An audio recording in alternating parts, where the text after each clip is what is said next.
नमस्कार, मी अश्विन बापट. संध्याकाळचे 7 वाजता आपण बघताय महाराष्ट्र देश एबीपी माझा. हिंदी सक्ती विरोधाचा हा धागा ठाकरे बंधूंना आता युतीपर्यंत घेऊन जाण्याची शक्यता आहे.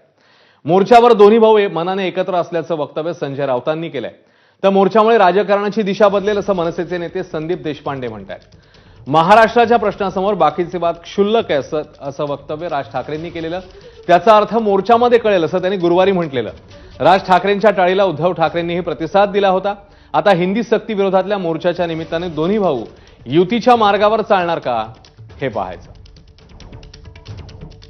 ते मनाने एकत्र आलेलेच आहेत. भाषा हा एक महत्त्वाचा विषय आहेच.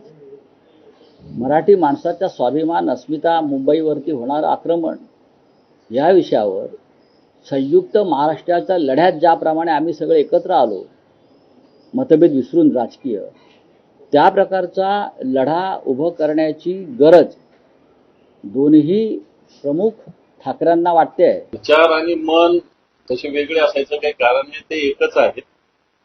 आणि आपली जी अपेक्षा तसं व्हायला काही हरकत नाही असं महाराष्ट्रातील तमाम जनतेला, फक्त शिवसैनिकांना किंवा मनसैनिकांना नव्हे तर महाराष्ट्रातील तमाम जनतेला हे असं